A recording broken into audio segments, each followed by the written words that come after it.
Okay guys, welcome back इस video series में। और हम देख रहे हैं व्यू चाइल्ड चैप्टर। ओके, तो पिछली वीडियो में हमने व्यू चाइल्ड के बारे में देखा था। व्यू चाइल्ड क्या है और उसको कंपोनेंट को किस तरह से एक्सेस करते हैं। ठीक है, अभी हम व्यू चाइल्ड का इस्तेमाल करके HTML डॉम को किस तरह से एक्सेस करेंगे कंपोनेंट के अंदर, वो देखेंगे। ठीक है, तो हम देखेंगे आज access HTML DOM. So how to access HTML DOM okay using view child. ठीक है, तो इस व्यू चाइल्ड का यूज करके हम HTML DOM किस तरीके से एक्सेस करेंगे ये देखेंगे। ठीक है, तो चलो अब हम यहाँ पे बनाएंगे कंपोनेंट और उसके जो फाइल होती है यहाँ पे। तो मान लो हमारा जो भी कंपोनेंट है ये दो पार्ट में डिवाइड होता है इस तरीके से। ठीक है, जिसका एक कंपोनेंट क्लास होता है जो TS फाइल होती है, और एक होता है HTML फाइल जो कि कंपोनेंट का टेम्पलेट होता है। ठीक है, तो अभी हम कंपोनेंट को यहाँ पे बनाएंगे। जैसे हमारा कंपोनेंट का नाम हम पेरेंट कंपोनेंट देंगे यहाँ पे, तो file name is parent dot component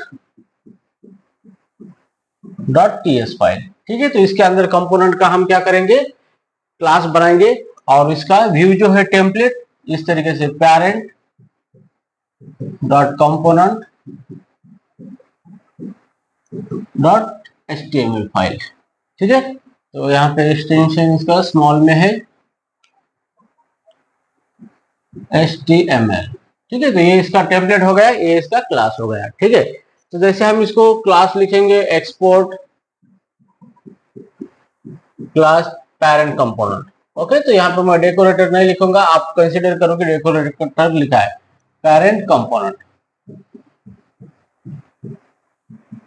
open कर लो बैक। ठीक है, अब ये पेरेंट कंपोनेंट है, उसका व्यू है, ये हम उसकी HTML फाइल है। ठीक है, तो अभी मान लो कि यहाँ पे हमने लिखा है H1 टैग और उसके अंदर लिखा है वेलकम।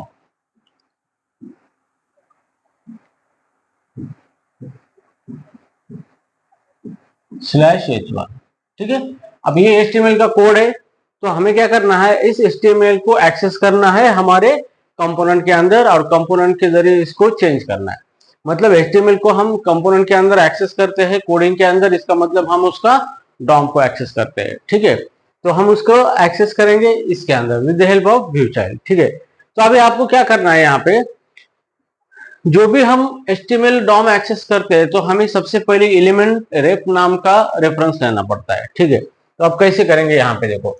अब यहाँ पे जो मुझे H1 टैग एक्सेस कर रहा है, तो मैं एक वेरिएबल डिक्लेयर करूंगा। जैसे मैं लिखूंगा यहाँ पे H1 और इसका डेटा टाइप लिखूंगा एलिमेंट रेप।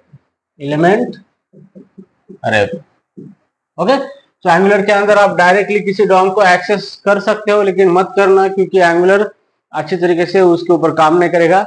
एंगुलर को उसके हिसाब से ही हम डॉम को एक्सेस कर लेंगे। ठीक है, तो डॉम को एक्सेस करने के लिए आपको एलिमेंट रेफरेंस का रेफरेंस लेना पड़ता है, और उसी के थ्रू नेटिव एलिमेंट को एक्सेस करना पड़ता है। तो यहाँ पे देखो, मैंने वेरिएबल लिखा है H1 और यहाँ पे लिखा है एलिमेंट रेप, उसका डेटा टाइप। ठीक है, अब इसके ऊपर हमें लगाना है view child @view child.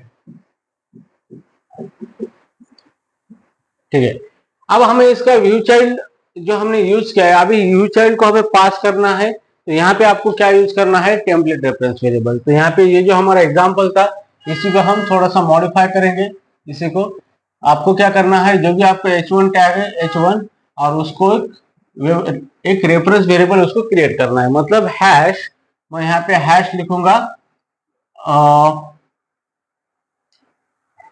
Element, hash element, और उसके अंदर लिखूंगा मैं यहाँ पे जो भी मैसेज देना है आप दे सकते हो। जैसे मैं यहाँ पे दूंगा वेलकम, और /H1 टैग को क्लोज करेंगे।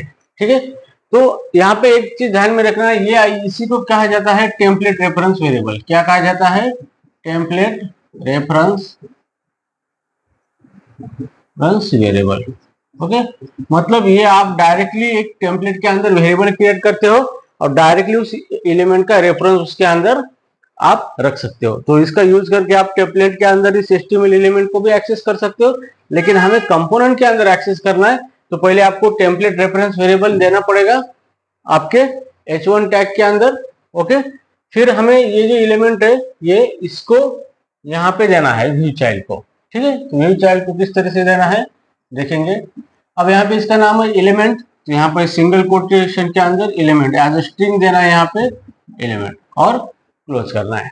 ठीक है, तो अभी यहाँ पे क्या हुआ है, व्यू चाइल्ड क्या करेगा, इस क्यूरी को रिजॉल्व करेगा इसको, तो वो चेक कर देखेगा कि ये एलिमेंट कहां पर है, यहाँ पर है, तो फिर इसका रेफरेंस क्या करेगा, वो इसके अंदर रखेगा H1 के अंदर। Okay, element reference. ठीक है, तो आपके पास ये एलिमेंट रेफरेंस आ चुका है इस कंपोनेंट का, मतलब इस HTML एलिमेंट का, तो आप इसको डायरेक्टली आप एक्सेस कर सकते हो। ठीक है, अब इसको एक्सेस करने के लिए आप किस तरह से एक्सेस करोगे, मान लो आपको कोडिंग करनी है तो किसी फंक्शन का इस्तेमाल ही करना पड़ता है। ओके, तो यहाँ पे मैं फंक्शन लिखता हूं चेंज कलर नाम से, कि मुझे कलर चेंज करना है H1 टैग का। सो चेंज, ये मेथड है void ओपन कर लो ब्रैकेट। अब इसके अंदर हम क्या करेंगे, HTML एलिमेंट का कलर चेंज करना है, तो हमने HTML एलिमेंट की एलिमेंट रेफरेंस को एक्सेस किया है H1 के अंदर। So this dot H1 dot native element, native element एक प्रॉपर्टी है जिसके अंदर क्या होता है, एक्चुअली आपका जो एलिमेंट है यहाँ पे H1 टैग है, इसका रेफरेंस मिल जाता है। नेटिव एलिमेंट डॉट, अब मैं इसकी स्टाइल प्रॉपर्टी करूंगा, style dot colour is equal to, यहाँ पे दे दूंगा मैं रेड सेमीकोलन और इस फंक्शन को क्लोज कर दूंगा। ठीक है, तो अभी यहाँ पे क्या हुआ है, व्यू चाइल्ड क्या करेगा, देखेगा एलिमेंट कहां पर है, एलिमेंट उसको फाइंड आउट हुआ यहाँ पे। ओके, तो जैसे भी एलिमेंट फाइंड आउट हुआ तो क्या करेगा, इस टैग का रेफरेंस, एलिमेंट रेफरेंस लेगा और यहाँ पे H1 टैग का, H1 नाम की वेरिएबल के अंदर रखेगा। अब इस H1 टैग का हमें रेफरेंस, एलिमेंट रेफरेंस मिल गया है, फिर इस मेथड के अंदर दिस डॉट, ये H1 tag dot native element, तो ये जो नेटिव एलिमेंट होता है यही एक्चुअली आपका डॉम होता है। ये एक्चुअली क्या होता है, डॉम होता है, मतलब एक्चुअली आपका जो टैग है वो टैग होता है जिसको आपने एक्सेस किया है। ठीक है, तो native element dot style dot colour करेंगे, तो स्टाइल डॉट कलर रेड कर दिया, तो यहाँ पे H1 का कलर क्या होगा, रेड होगा। ठीक है, तो फिर हम इसको एग्जीक्यूट करना है, तो डायरेक्टली इसको हम टेम्पलेट के अंदर एग्जीक्यूट करेंगे, कॉल करेंगे फंक्शन को चेंज कलर,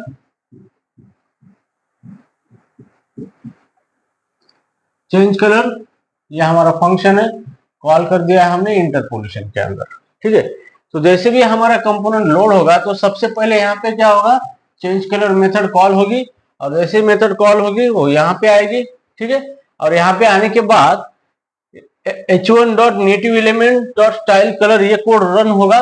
ओके, तो H1 के अंदर यहाँ पे H1 हमने लिखा है, तो ये व्यू चाइल्ड क्या करेगा, वो इस एलिमेंट को फाइंड करेगा और इसका रेफरेंस H1 के अंदर रखेगा, एलिमेंट रेफरेंस, और जैसे ही एलिमेंट रेफरेंस मिल गया ये मेथड के अंदर H1 डॉट नेटिव एलिमेंट, तो नेटिव एलिमेंट मतलब ये एक्चुअल एलिमेंट HTML का, उसको एक्सेस करेंगे और डॉट उसकी स्टाइल प्रॉपर्टी को कलर हम अप्लाई करेंगे जो चाहे वो, मतलब एक बार हमें नेटिव एलिमेंट मिल गया तो हम उसको डायनेमिकली उसकी प्रॉपर्टीज और मेथड सारी चीजें कॉल कर सकते हैं उस HTML एलिमेंट के। तो गाइज इस तरीके से व्यू चाइल्ड का इस्तेमाल करके आप HTML एलिमेंट जो होते हैं उसको एक्सेस कर सकते हो, मतलब उसके डॉम को आप एक्सेस कर सकते हो डायनामिकली। तो आपको कुछ नहीं करना है, सिंपली व्यू चाइल्ड के अंदर एक टेम्पलेट रेफरेंस वेरिएबल का नाम देना है जो कि हमने क्रिएट किया है यहाँ पे H1 टैग के अंदर। ठीक है, और उसके बाद एलिमेंट रेफरेंस का वेरिएबल बनाना है।